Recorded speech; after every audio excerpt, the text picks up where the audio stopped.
Well, hi again.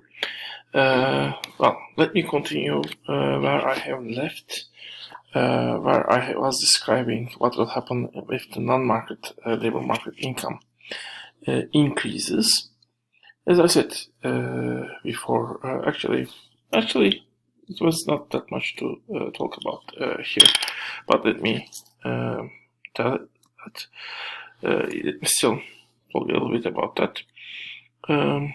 If you move into a higher indifference curve, if you have higher income, so B is at a higher elevation. However, the slope of the indifference curve, the slope of the budget line is the same. You can be sure that this curve is steeper. What does it mean steeper? For sacrifice, for reducing 1 unit of leisure time, you need more income, which means a higher amount of wage. So in order to when B is at U3 instead of U2, you need a higher reservation wage compared with the case U2. Why? Because when you go up, your leisure time remains the same. So the value of your 1 hour of leisure remains the same. But when you move up, your income increases, so the value of income decreases, which means 1 hour of leisure worth same, but $1 worth less. So in order to compensate for 1 hour of leisure lost, now you need a higher amount of income, basically, which means reservation wage needs to be higher. So as long as other factors remain the same, increasing non-labor market income will make people less likely to work. What does this mean? What can be the sources of the non-labor market income? Some of them might be results of wealth accumulation. I mean, people might have certain forms of wealth, like a house, a company, bank account, which might give them some source of income, like interest rate, rent, or profit. Dividends, basically. For example, if you own shares.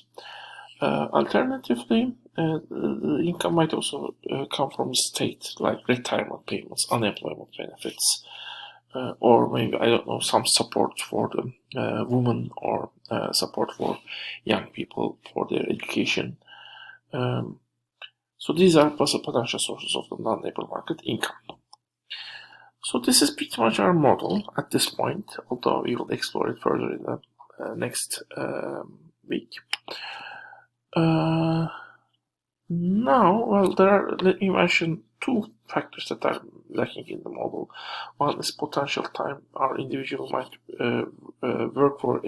use for education or training to get additional skills which might increase the wage. How will our individual respond to this trade-off is lacking. Secondly, the family is lacking in the model. I mean, if you have multiple family members who have different source of income, how will they react to this? I mean, will someone specialize in the labor market work and someone in the household work, or how will they decide how much each member will spend in at the labor market, and how much inside of the house? Basically, actually, I mean, in most neoclassical models, we have individuals, so even if a family is looked upon, usually the problem is looked for each individual family member separately, and sometimes it is assumed that a family member is able to get from the rest of the family some income, which will affect his or her decision. So this methodology pretty much let us concentrate on individuals. I mean, the interaction with the individuals and how those interactions will affect the factors that influence the decision-making process, we cannot see that clear. Even though the model is still good. I mean, once we define those effects, maybe at a separate framework, those effects that are defined can be brought into the model also. You cannot see those effects in the model, but once in another model those effects are visible, you can bring those effects into this model as assumptions, basically. Anyway, so this is the end of this model. Now let's talk a little bit on the way we calculate the labor force, the size of the labor force. Officially, we should start mentioning by telling that labor force consists of two different groups.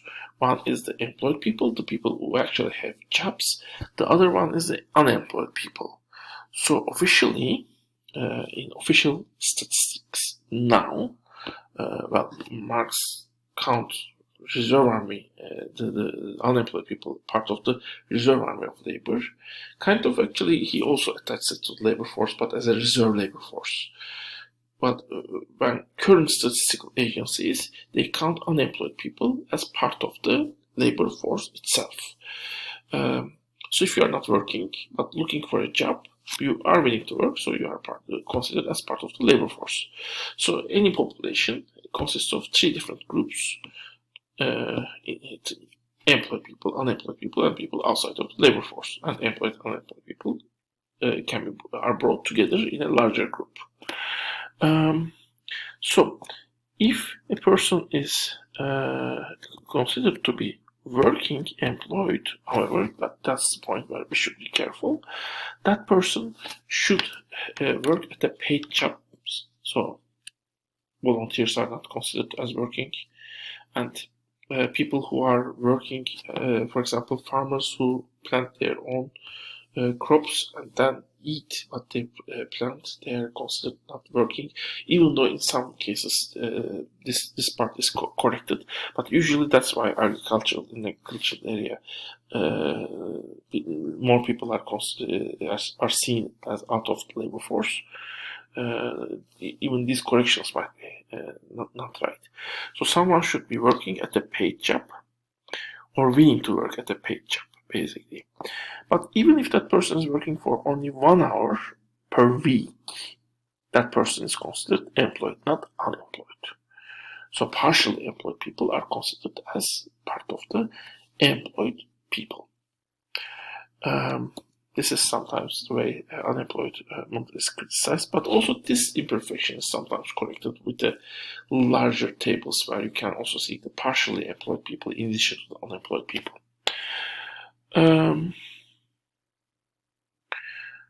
Okay.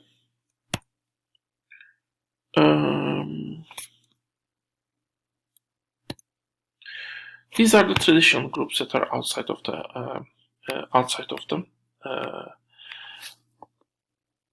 labor force, the people who are not working and also not looking for a job.